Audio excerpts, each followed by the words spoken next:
up mga hunter? Magandang gabi sa inyo lahat. So dito na naman tayo. Subok naman tayo mamana kahit malabo pa. Yung pagtsatsaga natin mga hunter. Yung kasama natin. Sana magkatsamba tayo ng kulambutan mga hunter. Yun, sama natin si Kanto Albert, Daniel, yun, sumama na ulit. Marjon. Yun. Prepare lang tayo ng mga gamit natin mga hunter. Tapos dive na tayo. Yan. Yan mga hunter, simula na tayo. Malabo dito sa pangpang. Lapit sa pangpang. So ito pala yung gamit kong pana mga hunter. So yung natural lang. Yan, tara, dive na tayo. Ano tayo magsisimula sa medyo laot. Hanggang ano pala lang pala kami mga hunter. Isa hanggang dalawang di pa lang. Kasi malabo pa sa pangantuan. Yan, sana makahuli kami. Ito, unang dive natin, makantar. Ang pusit ay yung patay ang bato agad, makantar. Unang para natin. Ito, palawa nakita natin, kulambutan agad, makantar. Nasa parte lahat na tayo nito, makantar. At ito natanpuan natin, halos malaki na rin yan, makantar. Halos na umabot yan ng siguro nasa 2.9 kilos na rin yan, makantar. Ito, may pauna na tayong pambenta at hinawakan natin yan kasi muntik pang makola dahil dito magos yung sima ng pana natin sa at nandun lang sa parteng matigas ng likod niya at yun yung pana natin. Ito, at hinawakan na natin para secure ang isda ay yung yung kulambutan. Yan, nakalapin na rin. Ayos na yung bigta na tayo makantan.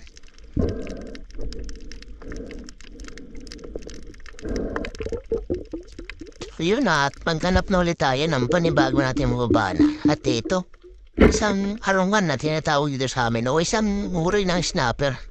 Patay agad na naman ang bato, hunters. Ang galing natin sa bato na at maghanap na lang ulit tayo. Dahil hindi natin yan nakita na. Ito, sir, na nakita natin isang danggit o kataway na tinatawag dito sa amin. Ito, huli natin. Isang uri ito ng rabbit fish bandar. Ito yung klase ng rabbit fish na lumalaki rin. Ito, sa dive natin, isang punong. Ito, papanahin na sana natin. At gumalaw pa, punta sa unahan. Tapos yan, hanggang lumangoy, pupunta sa kabila. Ayun, pupunta ulit noon sa kabila at ayun, babay na. Hindi na natin yan napikita mo kantan. Sayang naman pamulam. At ito, sunod na pinita natin.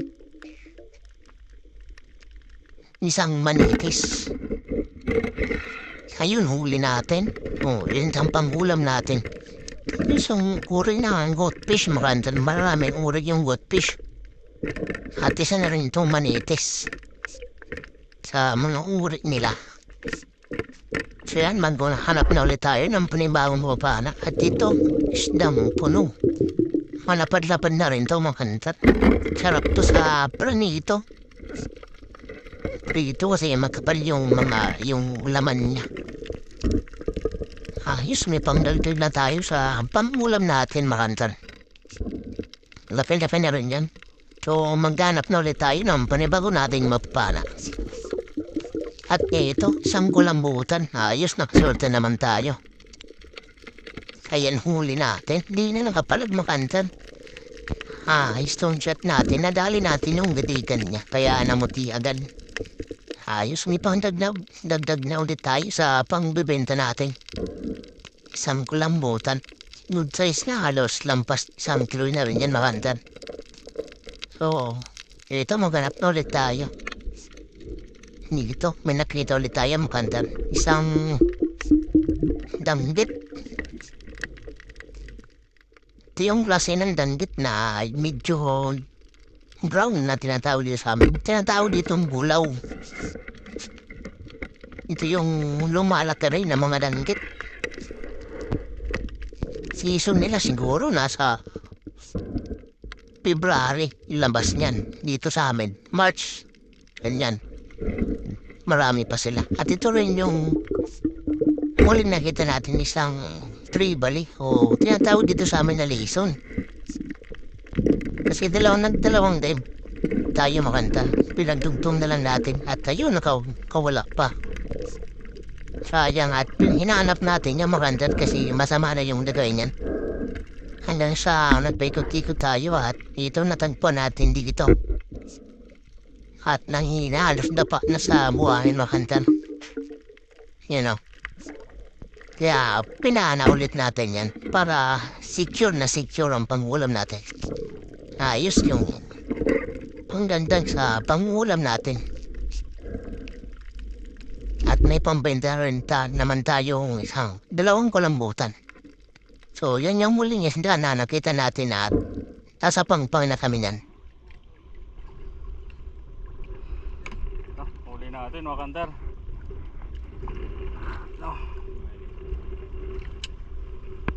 Huli natin.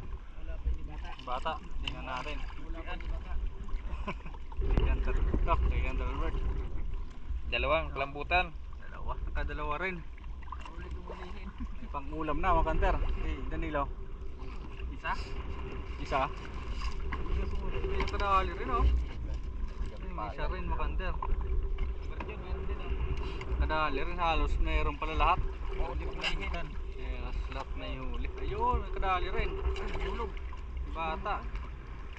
Hulog sa kitaway. Ha? May nahulog pang isda. Halos lahat nakadali ng kulambutan mga kanter. Bawi na kami. So, yan mga kantan, nakauwi na pala tayo. At ito yung lahat ng muli natin sa isang dive. Umalis kami ng alas 7. Tapos nakauwi kami pasado alas 10 na mga kantan.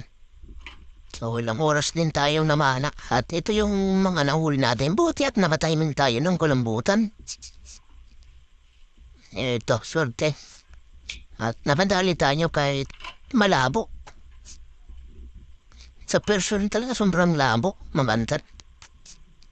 Eto, lahat ng huli natin 4.8 kilos. Kulambutan lang.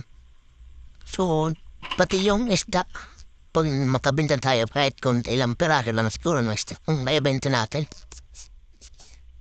Ito, titimbangin na natin kung ilang kilo lahat ng isda.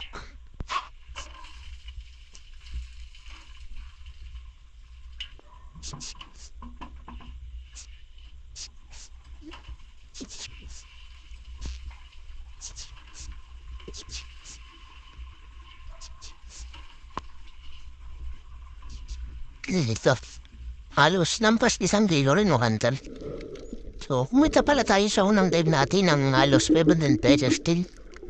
So, ito na yung second dive natin, pamalawang gabi natin na namana. Kita nyo mga kantan, halos malabog talaga. Yung unang isda natin ay idanggit. Ito yung turos pala mga kantan. Ito yung sunod nakita natin isang bang araw na tinatawag dito sa amin. Ito yung isang murere na snapper. Tumingin lang kung anong tawag sa inyo ng isdang to makantat. Ito, maghanap na ulit tayo ng panibago. At ito yung nakita natin. Isang goldfish o tinatawag ditong ubakan. Yan o. Ayun, sa ball natin makantat. Hindi na nakapalag. Ang panghulam ulit natin yan makantat. At mangganap na ulit tayo ang panibagong mapana. Ito, isang manitis o good fish ulit mapanda. Isang kapamilya rin to ng isdam yung napana natin kanina. Timbuhan na tinatawag sa ibang lugar at ubakan sa amin. Ito yung manitis naman. Yun to. At sunod na dito natin sa pating mababaw na to. Kulambutan, maganda na malaki-laki ulit. Sa pangalawang dive natin. Ayos, nakatiyamba na naman tayo ng kulambutan. Halos magdalawang kiluin na rin yan. Ayos at nakatiyamba tayo. Thank you Lord. Ayos at may pambinta na ulit tayo maganda sa pangalawang gabi natin. So ang spot plan namin ay siguro nasa isang dipa. Kalating dipa ganyan kasi low tide. Halos mababaw talaga. Ito sir na nakita natin isang grouper. Hula na natin yung tawag dito sa amin. Sulok naman sa ibang lugar. Ito mal daw ito pang buhay makanta. Kaso di na yan mo buhay kasi pinana na natin. Ito, malaki-laki na rin yan makanta. Malapad na rin. Harap nin sa sabaw o sweet and sour. Ito so nakita natin. Labas lang ang buntot. Ano kaya ito? Ito, isdang katambak pala o kanupin. Tinatawag ito sa amin na saligan. Ayos, may bangulo naman tayo makantar. At ito, sa paghanap natin, dalawang manitis ulit yung nakita natin, natira natin yung isa. Sinusubukan ko sana i-double kaso hindi na tayo. Medyo pabagsak yung tira natin. Kesa lang yung nakita natin mga hunter ay napana. Ito, sunod na hanap natin, manitis ulit. Nasa mga buwan na yung manitis na yun. Ayun, sa pool sa mata mga hunter. Ang dagdag ulit sa pang-ulam natin. Ito, manganap na ulit tayo. At ito yung nabenta ulit natin, isang manitis ulit mga hunter. Yan o. Ay, patay kang manitis ka. Huli natin, pangdagdag ulit sa pang-ulam natin. Masarap yan sa pranito. O sa sabaw, pwede rin. Kahit sa papsiw, mas masarap nito mga hunter. Ito sa nakita natin, isang manitis ulit. O what fish na tinatawag din.